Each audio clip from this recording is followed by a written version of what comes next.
Everyone laughed when he walked in. Not just a few quiet chuckles. No, people actually turned to look, nudged their friends, and laughed out loud. You could hear it echo through the marble halls of the wedding venue. Some even pulled out their phones and started recording. In a place full of millionaires and influencers, his presence felt strange to them. He wore a plain, slightly wrinkled suit. His shoes had a layer of dust, and his hair wasn't perfectly styled like the rest of the men in the room. There was no fancy watch on his wrist, no expensive cologne floating in the air behind him. He drove up in an old car, one of those models no one had seen in years, and parked it at the far corner of the valet area, where it wouldn't ruin the view. People whispered, "Who is that? Is he someone's driver? Did he get lost?" Some assumed he was a caterer, a last-minute hire for the event. The security at the entrance stopped him, asked for his name. He calmly gave it. They checked the guest list, looked surprised for a moment, then nodded and let him through. Still, even with the name on the list, he didn't fit in. The guests were rich, loud, and dressed to impress. This wasn't a regular wedding. It was a full-blown luxury festival. The bride's father was a tech millionaire, known for throwing wild parties and massive events. The groom came from a wealthy business family that owned chains of hotels across the country. The wedding had been featured in magazines before it even happened. Every detail was meant to show off their wealth. The wedding stage looked like it belonged in a royal palace. Giant chandeliers sparkled from the ceiling. Roses were flown in from Europe. Live music played softly in the background. Chefs from five-star hotels stood behind golden counters serving tiny, expensive dishes. Influencers posed for pictures like it was a red carpet event. Guests arrived in Rolls-Royces and Ferraris. They wore custom-made suits, diamond-studded watches, designer dresses, and high heels worth more than some people's monthly rent. Everyone knew they were surrounded by money. And then there was him. He walked in alone. No date, no noise. Just calm steps, hands in his pockets, and eyes observing everything around him. People stared. Some snorted with laughter. A group of young men, friends of the groom, joked loudly about how charity cases were now being invited to weddings. Others whispered cruel comments behind fake smiles. But through it all, he remained quiet, unbothered, as if he knew something they didn't. And he did. Because while they were laughing at his shoes, he was quietly calculating the value of companies many of them worked for. While they mocked his old car, he was the silent owner of garages filled with dozens more. While they whispered behind his back, they had no idea that the man they were laughing at was wealthier than every single guest in that room combined. Not just a little richer, not just more successful, 100 times richer. But he didn't come to show off. He came for something else. Something they would never see coming. The laughter didn't stop after he entered. In fact, it got louder. One of the groom's friends, dressed in a suit that probably cost more than a small car, raised his champagne glass and whispered just loud enough. "Looks like someone forgot to tell the delivery guy he's at the wrong party." His group of friends burst out laughing.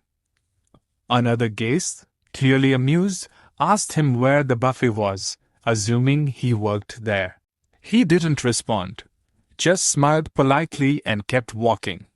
A group of women, wearing shining jewelry and heels so high they could barely walk, glanced at him and giggled. One whispered, "Maybe he's the help.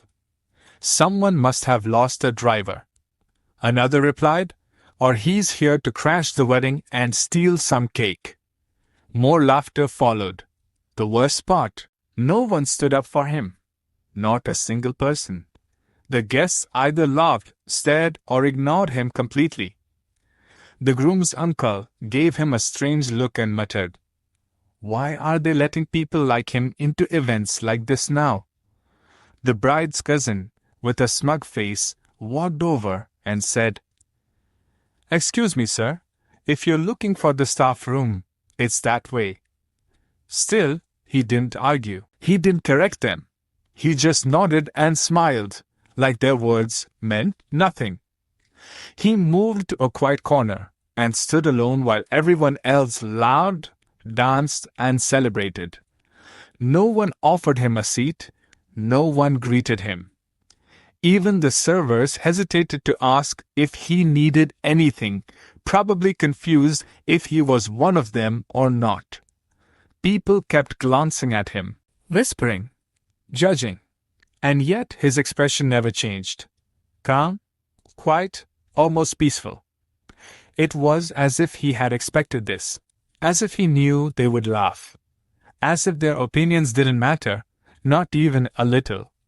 He stood there, still and composed, watching the crowd that mocked him like someone watching a play. Because to him, that's all it was. A performance, one where the audience didn't know that the man they were mocking was the actual producer of the show. They laughed because they thought they were better. But what they didn't know was, he had the power to buy every single business they worked for, and shut them down overnight. And very soon he would remind them just how dangerous it is to judge someone based on appearance. Because not all lions walk in with a roar. Some walk in quietly, and leave the whole room speechless. Before he was the man standing quietly at that wedding, he was just a boy no one believed in. He grew up in a small town. No silver spoon, no family name, no safety net. His father worked double shifts at a factory. His mother cleaned houses to keep food on the table. Their house was old. Their fridge was always half empty, and most of his clothes were hand-me-downs. At school, he was the quiet kid, the one who sat in the back, never said much, but always had ideas in his head. Big ideas. Too big, some said. He used to sketch business plans on the back of his notebooks. Apps, services, inventions, things no one around him understood. His classmates laughed at him. Teachers told him to be more realistic. Friends slowly stopped calling. Even his relatives said, "It's nice to dream, but you'll end up in a normal job like the rest of us." But he didn't listen. He worked through high school, saved every dollar he could, got a scholarship to college, studied business and computer science. But even there, he felt like an outsider. While others partied, he stayed up coding in the library. He applied for funding to build his first app, got rejected bunch times. Everyone said it wouldn't work, said no one would use it, said he was wasting his time. Still, he kept going. Eventually, he dropped out of college to give all his time to his idea. His parents cried. Friends shook their heads. But he believed in what he was building. He moved to a small apartment, barely had furniture, slept on the floor. For almost a year, he ate noodles and worked solar-hour days. Slept 4 hours a night. He even delivered food part-time just to survive. There were nights he wanted to give up, but every time he saw someone laugh at him, he pushed harder. Then something changed. His app, his crazy idea, went viral. At first, 10,000 downloads. Then 1 lakh. Then 1 million. Investors started calling. Big names started knocking. Within 3 years, he was running 3 companies. Within 5, he owned stakes in startups across the globe. His face was never in magazines. He didn't flash his wealth on social media. But behind the scenes, he was becoming one of the richest young entrepreneurs in the country. But even after all that, he never forgot the faces of the people who laughed. The ones who judged him. And now, standing at this wedding, being mocked once again by a room full of people judging his looks, he smiled quietly, because he had seen this before. He had lived this story. The only difference was, this time, he already knew how it ends. Back at the wedding, the laughter was dying down. People had moved onto the dance floor. Some were taking selfies near the golden photo wall, and others were crowding around the buffet, still too busy showing off their outfits and money to notice anything else. The young man stood silently in the corner, holding a small white envelope. No one paid attention. Why would they? To them, he was still a nobody. That's when the bride's father stepped up to the microphone to give a speech. He smiled proudly and began thanking everyone for attending. He spoke about how happy he was to see his daughter marry into another powerful family. He listed all the big names in the room, made a few jokes, and then paused. But before I finish, he said, there's one person I must thank. Someone who isn't just important to me, but also to the future of this company and this family. He prefers to stay out of the spotlight, but he's been the strongest investor I've ever had. People looked around. Some guessed it might be one of the foreign businessmen standing near the bar. Others whispered about a possible tech giant arriving late. Then the bride's father turned and looked directly at the quiet young man in the corner. I didn't expect him to come today, he said, but it seems he decided to surprise us. Murmurs filled the hall. Everyone turned to look. The young man, still calm, stepped forward. No music played. No spotlight followed him. Just the sound of his shoes on the marble floor as he walked up to the stage and handed the white envelope to the bride. She opened it, curious, then gasped. Inside was a deed. A gift deed to a private island. Not a house. Not a car. An island. People began whispering again, but now with shock. The groom's hands shook as he read the document over her shoulder. And just like that, the laughter stopped. Suddenly, the dusty shoes and the old car didn't seem funny anymore. Suddenly, everyone wanted to know, who is he? Because the man they had mocked had just gifted something that no one in that room could afford. And he hadn't even said a single word yet. The silence in the room was almost uncomfortable now. The same people who had laughed at him just moments earlier were now staring in disbelief. Some looked confused. Others were already pulling out their phones, searching his name. A few still stood frozen, trying to process what had just happened. And then it started. One whisper turned into another. Wait, isn't that the founder of? No, that can't be him, can it? I swear I've seen his photo before, but he looked different. Suddenly, a journalist in the crowd dropped her wine glass. She turned to her colleague and said, That's him. That's the guy. The one who owns 30% of Titanet. The groom's father turned pale. Titanet wasn't just some company. It was the backbone of several businesses in the room, including his own hotel chain. And now it hit him. The young man standing before them was one of the biggest silent investors in their world. And no one had noticed. He wasn't just rich. He wasn't just successful. He was powerful. Quietly powerful. People quickly realized this wasn't just a lucky entrepreneur. He owned controlling shares in several major startups. He had built an entire empire, brick by brick, and kept his name out of the spotlight on purpose. He didn't show off. He didn't need to. The groom's best man, who had mocked him the loudest, stood there red-faced, gripping his drink, wishing he could disappear. The bride's cousin, who had given directions to the staff room earlier, now avoiding eye contact, wishing she had kept her mouth shut. And then, without a single trace of arrogance, the young man finally spoke. He looked around and said gently, I wasn't planning to stay long.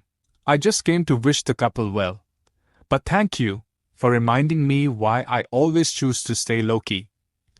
He turned toward the groom's father and added, "We'll need to discuss the future of your partnership next week. Business doesn't mix well with disrespect." And just like that, the power in the room shifted. The guests who had once looked down on him now looked up to him, terrified, embarrassed, and completely speechless. Because now they knew the man in the dusty shoes wasn't just rich. He was 8 times richer than all of them put together, and the only reason they didn't know it earlier was because he never felt the need to prove it. The music had stopped. The laughter was gone. The mood of the wedding had changed completely. Guests who had been showing off just an hour earlier were now quiet, stealing glances at the young man, unsure of what to say or do. Some looked nervous, others embarrassed. A few tried to walk up to him casually, pretending to be curious or friendly. But he politely smiled and kept his distance. The groom, once full of pride, now looked like a child who had been scolded in front of the whole school. His confidence had vanished. The bride stood beside him, still holding the envelope, her hands trembling. The groom's father, usually the loudest voice in the room, said nothing. He just stared blankly, deep in thought, probably wondering how he had missed something so important. How he had failed to recognize someone who had the power to affect his entire business. The young man didn't shout. He didn't throw insults. He didn't seek revenge. He simply turned to leave. As he walked out of the hall, people moved out of his way without being asked. The Sam once who had laughed at him now cleared his path in silence. At the exit, one of the groom's friends ran up and said awkwardly, "Hey man, listen, we didn't mean," but he just paused and replied with a calm voice, "I know." He then looked him in the eye and added, "Next time, don't laugh at someone just because they don't look like you." Then he walked away. No loud words, no big scene. Just the quiet power of a man who knew who he was. Outside, the valet rushed to bring his old car forward, now with far more care than earlier.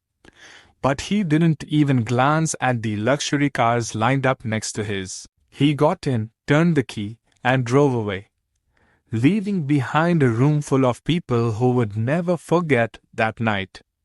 Because sometimes the loudest message is sent without raising your voice. And sometimes the most powerful man in the room is the one who doesn't need anyone's approval. That night became the talk of the town. Not because of the decorations, or the food, or even the celebrity guests. People didn't remember the dress the bride wore or the brand of champagne that was served. They remembered him, the young man who walked in quietly, got mocked by millionaires, and walked out as the richest, most powerful person in the room. He didn't need to scream for attention. He didn't need to prove himself. He let the truth speak louder than any insult ever could. This story isn't just about money. It's about respect. It's about how quick people are to judge others based on appearance, on clothes, cars, and status. But what they forget is that true power doesn't always wear a suit or arrive in a luxury car. Sometimes, it shows up in silence and leaves everyone speechless. So the next time you feel the urge to laugh at someone who doesn't look the part, remember this. You might be laughing at someone who could buy everything you have ever dreamed of, and still choose to stay humble. Never judge a person by what they wear. Judge them by how they carry themselves. And never forget, some of the strongest, wealthiest, and most powerful people are the ones you'll never see coming. If this story made you think, made you reflect, or simply gave you goosebumps, hit the like button, subscribe for more powerful stories, and share this video with someone who needs to hear it. Because respect is free, but once lost, it's hard to earn back.